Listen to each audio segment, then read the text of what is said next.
ಅಸ್ಸಲಾಮು ಅಲೈಕುಂ ವರಹಮತುಲ್ಲಾಹಿ ವಬರಕಾತು. ಅಲ್ಹಮ್ದುಲಿಲ್ಲಾ ವಸ್ಸಲಾತು ವಸ್ಸಲಾಮು ಅಲಾ ರಸೂಲಿಲ್ಲಾ ವಅಲಾ ಆಲಿಹಿ ವಸ್ವಹ್ಬಿಹಿ ಅಜ್ಮഈನ್. ಪ್ರೀತಿಯ ಸಹೋದರರೇ, ಸಹೋದರಿಯರೇ, ಮುಸ್ಲಿಮರಲ್ಲಿ ಭಿನ್ನಾಭಿಪ್ರಾಯವಿಲ್ಲದಂತಹ ಒಂದು ವಿಷಯವಾಗಿದೆ ಪ್ರವಾದಿ ಸಲ್ಲಲ್ಲಾಹು ಅಲೈಹಿ ವಸಲ್ಲಮರವರನ್ನು ಪ್ರೀತಿಸಬೇಕು ಎಂಬುದರ ಕುರಿತು.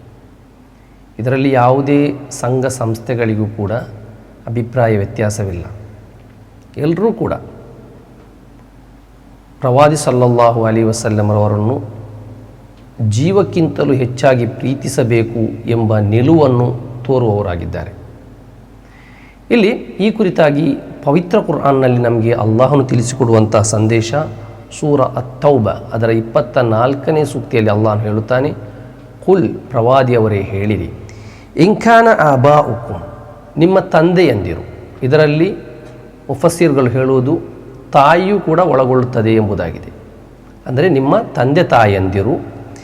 ಅದೇ ರೀತಿ ವ ಅಬ್ನಾಉಕುಂ, ನಿಮ್ಮ ಮಕ್ಕಳು, ವ ಇಖ್ವಾನುಕುಂ ವ ಅಜ್ವಾಜುಕುಂ, ನಿಮ್ಮ ಸಹೋದರರು, ನಿಮ್ಮ ಸಂಗಾತಿಗಳು, ವ ಅಶೀರತುಕುಂ, ನಿಮ್ಮ ಕುಟುಂಬಸ್ಥರು, ವ ಅಮ್ವಾಲು ನಿಕ್ತರಫ್ತುಮೂಹ, ನೀವು ಶೇಖರಿಸಿಟ್ಟಿರುವಂತಹ ನಿಮ್ಮ ಸಂಪತ್ತುಗಳು, ವ ತಿಜಾರತುನ್ ತಖ್ಶೌನ ಕಸಾದಹ, ನಷ್ಟ ಹೊಂದಬಹುದು ಅಂತ ಹೇಳಿ ಭಯಪಡುವಂತಹ ನಿಮ್ಮ ವ್ಯಾಪಾರಗಳು, ವ ಮಸಾಕಿನು ತರ್ದೌನಹ, ಅದೇ ರೀತಿ ನೀವು ತೃಪ್ತಿ ಪಡುವಂತಹ ನಿಮ್ಮ ಭವನಗಳು, ಮನೆ, ಅಹಬ್ಬ ಇಲೈಕುಂ ಮಿನಲ್ಲಾಹಿ ವ ರಸೂಲಿ, ಈ 8 ವಿಷಯಗಳು ನಿಮಗೆ ಅಲ್ಲಾಹನಿಗಿಂತಲೂ ಆತನ ಪ್ರವಾದಿ ಮುಹಮ್ಮದ್ ಸಲ್ಲಲ್ಲಾಹು ಅಲೈಹಿ ವಸಲ್ಲಮರವರಿಗಿಂತಲೂ ವ ಜಿಹಾದಿನ್ ಫಿ ಸಬೀಲಿಹಿ, ಅಲ್ಲಾಹನ ಮಾರ್ಗದಲ್ಲಿ ಪರಿಶ್ರಮ ಅಂದರೆ ಜಿಹಾದ್ ಮಾಡುವುದಕ್ಕಿಂತಲೂ ಅತ್ಯಂತ ಹೆಚ್ಚು ಪ್ರಿಯವುಳ್ಳವುಗಳು ಈ ವಸ್ತುಗಳಾಗಿದ್ದಾರೆ. ಅಂದರೆ ಈ ಮೇಲೆ ಹೇಳಿದಂತಹ 8 ವಿಷಯಗಳು ನಿಮಗೆ ಅಲ್ಲಾಹನ ಪ್ರವಾದಿ ಸಲ್ಲಲ್ಲಾಹು ಅಲೈಹಿ ವಸಲ್ಲಮರವರು ಮತ್ತು ಆತನ ಮಾರ್ಗದಲ್ಲಿ ತ್ಯಾಗ ಜಿಹಾದ್ ಮಾಡುವುದಕ್ಕಿಂತಲೂ ಹೆಚ್ಚು ಇವುಗಳು ಪ್ರೀತಿ ಉಳ್ಳವದ್ದಾಗಿದೆ ಎಂದಾದರೆ ಫತರಬ್ಬಸು, ನೀವು ಕಾದಿರಿ, ನೀವು ವೆಯ್ಟ್ ಮಾಡಿರಿ, ನೀವು ಕಾದುಕೊಳ್ಳಿರಿ, ಹತ್ತ ಯಅತಿ ಅಲ್ಲಾಹು ಬಿ ಅಮ್ರಿ, ಅಲ್ಲಾಹನ ಆಜ್ಞೆ ಬರುವ ತನಕ. ವಲ್ಲಾಹು ಲಾ ಯಹ್ದಿಲ್ ಕೌಮಲ್ ಫಾಸಿಕೀನ್, ಕರ್ಮಭ್ರಷ್ಟರಾದಂತಹ ಜನತೆಗೆ ಅಲ್ಲಾಹನು ಮಾರ್ಗದರ್ಶನ ಮಾಡುವುದಿಲ್ಲ ಎಂದಾಗಿದೆ. ಈ ಆಯತ್ನ ವ್ಯಾಖ್ಯಾನದಲ್ಲಿ ಮುಫಸ್ಸಿರ್ ಇಬ್ನ್ ತಫ್ಸೀರ್ ಸಾದಿಯಲ್ಲಿ ಅವರು ಹೇಳುವಂತಹ ಒಂದು ವ್ಯಾಖ್ಯಾನ ಇದು, ಈ ಒಂದು ಗೌರವಾನ್ವಿತವಾದಂತಹ ಮಾನ್ಯವಾದಂತಹ ಒಂದು ಸೂಕ್ತಿಯು ಅತ್ಯಂತ ದೊಡ್ಡ ಪುರಾವೆಯಾಗಿದೆ ಅಲ್ಲಾಹನನ್ನು ಪ್ರೀತಿಸಬೇಕು ಮತ್ತು ಆತನ ಪ್ರವಾದಿ ಸಲ್ಲಲ್ಲಾಹು ಅಲೈಹಿ ವಸಲ್ಲಮರವರನ್ನು ಪ್ರೀತಿಸಬೇಕು ಎಂಬುದರ ಕುರಿತು. ಮಾತ್ರವಲ್ಲ, ಆ ಪ್ರೀತಿಯು ಎಲ್ಲ ವಸ್ತುಗಳಿಗಿಂತಲೂ ಅವನು ಅದಕ್ಕೆ ಮುಂಗಡೆಯನ್ನು ನೀಡಬೇಕು ಎಂಬುದಾಗಿದೆ. ಇಲ್ಲಿ ಪ್ರೀತಿ ಎಂಬುದು ಕೇವಲ ನಾಲಿಗೆಯಲ್ಲಿ ಮಾತ್ರ ಸೀಮಿತವಾಗಿರಬಾರದು. ಪ್ರೀತಿ ಕೇವಲ ಒಂದು ಗಳಿಗೆಗೆ ಅಥವಾ ಒಂದು ಗಂಟೆಗೆ ಅಥವಾ ಒಂದು ದಿನಕ್ಕೆ ಅಥವಾ ಒಂದು ವರ್ಷಕ್ಕೆ ಮಾತ್ರವೇ ಸೀಮಿತವಾಗಿರಬಾರದು. ಬದಲಾಗಿ ಜೀವನದ ಎಲ್ಲ ಸಂದರ್ಭಗಳಲ್ಲೂ ಕೂಡ, ಎಲ್ಲ ಅವಸ್ಥೆಯಲ್ಲೂ ಕೂಡ, ಮನೆಯ ಒಳಗೆ, ಮನೆಯ ಹೊರಗಡೆ, ವ್ಯಾಪಾರಗಳಲ್ಲಿ, ಸ್ನೇಹಿತರ ಜೊತೆ ಇರುವಾಗಲೂ, ಅದೇ ರೀತಿ ಕುಟುಂಬಸ್ಥರ ಜೊತೆಯಲ್ಲಿರುವಾಗಲೂ, ನಮಾಜ್ನ ವಿಷಯದಲ್ಲೂ, ಆರಾಧನೆ ಎಲ್ಲ ವಿಷಯದಲ್ಲೂ ಕೂಡ ಪ್ರವಾದಿ ಸಲ್ಲಲ್ಲಾಹು ಅಲೈಹಿ ವಸಲ್ಲಮರವರ ಮೇಲಿರುವ ಪ್ರೀತಿ ಅವನ ಜೀವನದಲ್ಲಿ ಎದ್ದು ಕಾಣಬೇಕು ಎಂಬುದಾಗಿದೆ.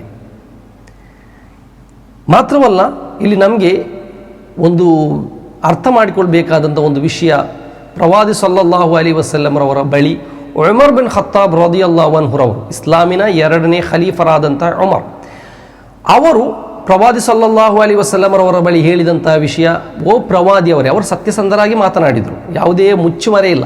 ಓ ಪ್ರವಾದಿಯವರೇ, ಎಲ್ಲಕ್ಕಿಂತಲೂ ಹೆಚ್ಚಾಗಿ ನಾನು ನಿಮ್ಮನ್ನು ಪ್ರೀತಿಸುತ್ತೇನೆ, ಆದರೆ ನನ್ನ ಸ್ವಂತ ಶರೀರ ಅದಕ್ಕೆ ನಾನು ಪ್ರಥಮವಾಗಿ ಆದ್ಯತೆ ನೀಡಿ ನಂತರ ಎಲ್ಲಕ್ಕಿಂತಲೂ ಹೆಚ್ಚಾಗಿ ನಿಮ್ಮನ್ನು ಪ್ರೀತಿಸುತ್ತೇನೆ ಎಂದಾಗ ಪ್ರವಾದಿ ಸಲ್ಲಲ್ಲಾಹು ಅಲೈಹಿ ವಸಲ್ಲಮರವರು ಹೇಳಿದಂತಹ ಮಾತು, ನಿನ್ನ ವಿಶ್ವಾಸ ಪೂರ್ತಿಗೊಂಡಿಲ್ಲ, ಎಷ್ಟರವರೆಗೆ ನೀನು ನಿನ್ನ ಸ್ವಂತ ಶರೀರಕ್ಕಿಂತಲೂ ಹೆಚ್ಚಾಗಿ ನನ್ನನ್ನು ಪ್ರೀತಿಸುವವರೆಗೆ.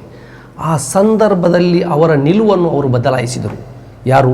ಉಮರ್ ಬಿನ್ ಖತ್ತಾಬ್ ರದಿಯಲ್ಲಾಹು ಅನ್ಹು ಅವರು ಹೇಳಿದಂಥ ಮಾತು, ಈಗ ಪ್ರವಾದಿಯವರೇ, ನಾನು ಈ ಸಂದರ್ಭದಲ್ಲಿ, ಈ ಗಳಿಗೆಯಲ್ಲಿ, ಈ ಸೆಕೆಂಡ್ನಲ್ಲಿ ನಾನು ನನ್ನ ನಿಲುವನ್ನು ಬದಲಾಯಿಸಿದೆನು, ನನ್ನ ಶರೀರಕ್ಕಿಂತಲೂ ಹೆಚ್ಚಾಗಿ ನಾನು ನಿಮ್ಮನ್ನು ಪ್ರೀತಿಸುತ್ತೇನೆ ಎಂದಾಗ ಪ್ರವಾದಿ ಸಲ್ಲಲ್ಲಾಹು ಅಲೈಹಿ ವಸಲ್ಲಂ ಅವರು ಹೇಳಿದ್ದು, ಆಲ್ ಆನ್ ಯಾ ಉಮರ್, ಈಗಾಗಿದೆ ಯಾ ಉಮರ್, ನಿನ್ನ ವಿಶ್ವಾಸವು ಪೂರ್ತಿಗೊಂಡಿರುವುದು ಎಂಬ ಅರ್ಥದಲ್ಲಿ. ಪ್ರೀತಿಯ ಸಹೋದರರೇ, ಇದು ನಾನು ಯಾಕೆ ಈ ವಿಷಯವನ್ನು ನಿಮ್ಮ ಮುಂದೆ ಹೇಳ್ತೇನೆ ಅಂದರೆ, ಈ ರಬಿಯುಲ್ ಅವ್ವಲ್ ತಿಂಗಳು ಬರುವಾಗ ಪ್ರವಾದಿ ಸಲ್ಲಲ್ಲಾಹು ಅಲೈಹಿ ವಸಲ್ಲಂ ಅವರ ಜನ್ಮ ದಿನಾಚರಣೆಯನ್ನು ಕೊಂಡಾಡುವವರಿದ್ದಾರೆ, ಅದನ್ನು ಆಚರಣೆ ಮಾಡುವವರಿದ್ದಾರೆ. ಈ ಪ್ರವಾದಿ ಸಲ್ಲಲ್ಲಾಹು ಅಲೈಹಿ ವಸಲ್ಲಂ ಅವರ ಜನ್ಮ ದಿನಾಚರಣೆ, ಅದರ ವಿಷಯದಲ್ಲಿ ನಾವು ಅಧ್ಯಯನ ಮಾಡಬೇಕು. ಪ್ರವಾದಿ ಸಲ್ಲಲ್ಲಾಹು ಅಲೈಹಿ ವಸಲ್ಲಂ ಅವರ ಜೀವನದಲ್ಲಿ, ಅಂದರೆ 40ನೇ ವರ್ಷದಲ್ಲಿ ಪ್ರವಾದಿ ಸಲ್ಲಲ್ಲಾಹು ಅಲೈಹಿ ವಸಲ್ಲಂ ಅವರನ್ನು ಪ್ರವಾದಿತ್ವವನ್ನು ನೀಡಿ ಪ್ರವಾದಿಯಾಗಿ ನಿಯೋಗಿಸಲಾಯಿತು. ಅದರ ನಂತರ ಅವರು 13 ವರ್ಷ ಮಕ್ಕಾದಲ್ಲಿ ಪ್ರಬೋಧನೆಯನ್ನು ಮಾಡಿದರು. ಅರ್ಥ ಮಾಡಿಕೊಳ್ಬೇಕು, ಈ 13 ವರ್ಷದಲ್ಲಿ 13 ರಬಿಯುಲ್ ಅವ್ವಲ್ ಕಳೆದು ಹೋಯಿತು. ಪ್ರವಾದಿ ಸಲ್ಲಲ್ಲಾಹು ಅಲೈಹಿ ವಸಲ್ಲಂ ರವರು ನನ್ನ ಜನ್ಮದಿನ ಎಂಬ ಹೆಸರಿನಲ್ಲಿ ಒಂದು ಖರ್ಜೂರವನ್ನು ಕೂಡ ನೀಡಿರಲಿಲ್ಲ. ಹಾಗೆ ನೀಡಿರುತ್ತಿದ್ದರೆ ನಮಗೆ ಇವತ್ತು ಬಿರಿಯಾನಿ ನೀಡಿರ್ಬೋದಿತ್ತು, ಮಾಂಸ ವಿತರಿಸಬಹುದಿತ್ತು, ಯಾವುದೇ ನೀಡಬಹುದಿತ್ತು. ಅದನ್ನು ಆಚರಣೆ ಮಾಡಲಿಕ್ಕೆ ಪ್ರವಾದಿ ಸಲ್ಲಲ್ಲಾಹು ಅಲೈಹಿ ವಸಲ್ಲಂ ರವರು ಆದೇಶವನ್ನೂ ನೀಡಲಿಲ್ಲ, ಅದು ಬಿಡಿ ಸೂಚನೆಯನ್ನು ಕೂಡ ನೀಡಲಿಲ್ಲ. ಇನ್ನು ಪ್ರವಾದಿ ಸಲ್ಲಲ್ಲಾಹು ಅಲೈಹಿ ವಸಲ್ಲಂ ಅವರು ಮಕ್ಕಾ ಕಾಲಘಟ್ಟದ ನಂತರ ಮದೀನಕ್ಕೆ ಬಂದು 10 ವರ್ಷ, ಈ 10 ವರ್ಷ ಅಂದರೆ ಪ್ರವಾದಿತ್ವದ ನಂತರ 23 ವರ್ಷ ಜೀವಿಸಿದರು. ಮೊತ್ತ ಎಲ್ಲವೂ ಕೂಡ ಸೇರಿ 63 ವರ್ಷದ ಜೀವನದಲ್ಲಿ ಪ್ರವಾದಿ ಸಲ್ಲಲ್ಲಾಹು ಅಲೈಹಿ ವಸಲ್ಲಂ ರವರು ಅವರ ಜನ್ಮ ದಿನಾಚರಣೆಯ ವಿಷಯದಲ್ಲಿ ಕೊಂಡಾಡಲಿಕ್ಕಾಗಲಿ, ಆಚರಣೆ ಮಾಡಲಿಕ್ಕಾಗಲಿ, ಅದರ ಕುರಿತಾಗಿ ಜನ್ಮ ದಿನಾಚರಣೆಗೆ ಸಂಬಂಧಿಸಿ ಮದು ಹೇಳುವುದಾಗಲಿ ಪ್ರವಾದಿ ಸಲ್ಲಲ್ಲಾಹು ಅಲೈಹಿ ವಸಲ್ಲಂ ರವರು ಆದೇಶ ನೀಡಲಿಲ್ಲ. ಅದು ಯಾರಿಗೂ ಕೂಡ ಹದೀಸ್ ಗ್ರಂಥವನ್ನು ಅಧ್ಯಯನ ಮಾಡಿದರೆ ಇಮಾಮ್ ಬುಖಾರಿ, ಇಮಾಮ್ ಮುಸ್ಲಿಮ್, ಇಮಾಮ್ ತುರ್ಮುದಿ, ಇಮಾಮ್ ಇಬ್ನ್ ಮಾಜಾ, ಅದೇ ರೀತಿ ನಸಾಯಿ, ಅದೇ ರೀತಿ ಇಮಾಮ್ ಮಾಲಿಕ್, ಇವರ ಎಲ್ಲ ಹದೀಸ್ ಗ್ರಂಥಗಳನ್ನು ಅಧ್ಯಯನ ಮಾಡಿದರೆ ಈ ವಿಷಯದಲ್ಲಿ ಪ್ರವಾದಿ ಸಲ್ಲಲ್ಲಾಹು ಅಲೈಹಿ ವಸಲ್ಲಂ ಅವರ ಜನ್ಮ ದಿನಾಚರಣೆ ಎಂಬ ವಿಷಯದಲ್ಲಿ ಒಂದು ಶೀರ್ಷಿಕೆ ನಮಗೆ ಕಾಣಲಿಕ್ಕೆ ಸಾಧ್ಯವಿಲ್ಲ. ಬಾಕೆಲ್ಲ ವಿಷಯದಲ್ಲೂ ಕೂಡ ಯಾವ ರೀತಿಯಲ್ಲಿ ಈದ್ ಆಚರಿಸಬೇಕು, ಅದಕ್ಕೆ ಸುನ್ನತಾದ ಕಾರ್ಯಗಳು ಯಾವುವು, ಯಾವ ರೀತಿಯಲ್ಲಿ ಈದ್ಗೆ ನಾವು ತಯಾರಾಗಬೇಕು, ಜುಮಾ ನಮಾಜ್ನ ಕುರಿತು, ಸುನ್ನತ್ ರವಾತಿಬ್ ನಮಾಜ್ನ ಕುರಿತು, ಫರ್ದ್ ಕಡ್ಡಾಯ ನಮಾಜ್ನ ಕುರಿತು, ಉದೂವಿನ ಕುರಿತು ಎಲ್ಲ ವಿಷಯದಲ್ಲೂ ಕೂಡ ನಮಗೆ ಸವಿಸ್ತಾರವಾಗಿ ಪ್ರಸ್ತಾಪಿಸಲ್ಪಟ್ಟಿದೆ. ಯಾವ ರೀತಿಯಲ್ಲಿ ತಿನ್ನಬೇಕು, ಹೇಗೆ ತಿನ್ನಬೇಕು, ತಿನ್ನುವಾಗ ಏನು ಹೇಳಬೇಕು, ಅದೇ ರೀತಿ ಸೀನಿದರೆ ಆಗ ಹೇಳಬೇಕು, ಏನು ಹೇಳಬೇಕು, ಆ ಸೀನಿದನ್ನು ಹೇಳಿದಾಗ ಅದನ್ನು ಆಲಿಸಿದವನು ಏನು ಹೇಳಬೇಕು, ಎಲ್ಲವೂ ಕೂಡ ಹದೀಸ್ ಗ್ರಂಥಗಳಲ್ಲಿ ನಿರ್ಣಯಿಸಲ್ಪಟ್ಟಿದೆ. ಆದರೆ ಪ್ರವಾದಿ ಸಲ್ಲಲ್ಲಾಹು ಅಲೈಹಿ ವಸಲ್ಲಂ ರವರ ಜನ್ಮ ದಿನಾಚರಣೆ ಹೇಗೆ ಆಚರಿಸಬೇಕು, ಅದು ಯಾವಾಗ ಯಾವ ರೀತಿಯಲ್ಲಿ ಆಚರಿಸಬೇಕು, ಅದಕ್ಕೆ ಇರುವಂತಹ ನಿರ್ದೇಶನಗಳೇನು ಅಂತ ಹೇಳಿ ನಮಗೆ ಕಾಣಲಿಕ್ಕೆ ಸಾಧ್ಯವಿಲ್ಲ. ಪ್ರವಾದಿ ಸಲ್ಲಲ್ಲಾಹು ಅಲೈಹಿ ವಸಲ್ಲಂ ರವರ ವಫಾತ್ ಮರಣದ ನಂತರ ಅಬೂಬಕರ್ ಸಿದ್ದೀಕ್ ರದಿಯಲ್ಲಾಹು ಅನ್ಹು ರವರು 2 ವರ್ಷದ ಖಿಲಾಫತ್ ನಡೆಸಿದರು. ಆ 2 ವರ್ಷದಲ್ಲಿ 2 ರಬಿಯುಲ್ ಅವ್ವಲ್ ಅವರು ಆಚರಿಸಲಿಕ್ಕೆ ಆದೇಶವನ್ನು ನೀಡಲಿಲ್ಲ. ಉಮರ್ ಬಿನ್ ಖತ್ತಾಬ್ ರದಿಯಲ್ಲಾಹು ಅನ್ಹು ರವರ ಜೀವನದಲ್ಲಿ 10 ವರ್ಷದ ರಬಿಯುಲ್ ಅವ್ವಲ್ಗಳು, ಅವರು 10 ವರ್ಷ ಆಡಳಿತ ನಡೆಸಿದರು. ಅವರ ಜೀವನದಲ್ಲಿ ಕೂಡ 10 ವರ್ಷ ಗತಿಸಿ ಹೋಯಿತು, ಇಲ್ಲ ಮಾಡಲಿಲ್ಲ. ಉಸ್ಮಾನ್ ಬಿನ್ ಅಫ್ಫಾನ್ ರದಿಯಲ್ಲಾಹು ಅನ್ಹು ರವರು ಅವರು ಕೂಡ ಸುದೀರ್ಘ ವರ್ಷಗಳ ಕಾಲ ಆಡಳಿತ ನಡೆಸಿದರು. ಉಮರ್ ಬಿನ್ ಖತ್ತಾಬ್ ಅಲಿ ರದಿಯಲ್ಲಾಹು ಅನ್ಹು ರವರು ಆಡಳಿತ ನಡೆಸಿದರು. ಯಾವೊಬ್ಬ ಸ್ವಹಾಬಿಯೂ ಕೂಡ ಪ್ರವಾದಿ ಸಲ್ಲಲ್ಲಾಹು ಅಲೈಹಿ ವಸಲ್ಲಂ ಅವರ ಜನ್ಮ ದಿನಾಚರಣೆಯನ್ನು ಆಚರಿಸಿ ಮಾದರಿಯಾಗಿ ತೋರಿಸಿಲ್ಲ. ಆದರೂ ಕೂಡ ಅವರು ಅವರ ಸ್ವಂತಕ್ಕಿಂತಲೂ, ಅವರ ತಂದೆ ತಾಯಿಗಿಂತಲೂ, ಅವರ ಆಪ್ತರಿಗಿಂತಲೂ ಅವರು ಹೆಚ್ಚಾಗಿ ಪ್ರವಾದಿ ಸಲ್ಲಲ್ಲಾಹು ಅಲೈಹಿ ವಸಲ್ಲಂ ಅವರನ್ನು ಪ್ರೀತಿಸಿ ತೋರಿಸಿದವರಾಗಿದ್ದಾರೆ. ಇದು ಒಂದು ಪ್ರೀತಿಯ ಭಾಗವಾಗಿ ಅವರು ಅರ್ಥ ಮಾಡಿಕೊಳ್ಳೇ ಇಲ್ಲ. ಬದಲಾಗಿ ಈ ರೀತಿ ಪ್ರವಾದಿ ಸಲ್ಲಲ್ಲಾಹು ಅಲೈಹಿ ವಸಲ್ಲಂ ಅವರು ಆದೇಶವನ್ನು ನೀಡದ್ದು, ಪ್ರವಾದಿ ಸಲ್ಲಲ್ಲಾಹು ಅಲೈಹಿ ವಸಲ್ಲಂ ಅವರು ಅನುಮತಿಯನ್ನು ನೀಡದ್ದು, ಪ್ರವಾದಿ ಸಲ್ಲಲ್ಲಾಹು ಅಲೈಹಿ ವಸಲ್ಲಂ ಅವರು ಮಾಡಿ ತೋರಿಸದ್ದನ್ನು ಅವರು ಬಿದ್ಅತ್ತಾಗಿ, ಅದು ನೂತನವಾದವಾಗಿ ಅವರು ಕಾಣುತ್ತಾ ಇದ್ರು, ಅದು ನರಕಕ್ಕೆ ಹೋಗುವಂತಹ ಕರ್ಮಭ್ರಷ್ಟವಾಗಿ ಅವರು ಕಾಣುತ್ತಾ ಇದ್ರು ಎಂದಾಗಿದೆ ನಾವು ಅರ್ಥ ಮಾಡಿಕೊಳ್ಬೇಕು.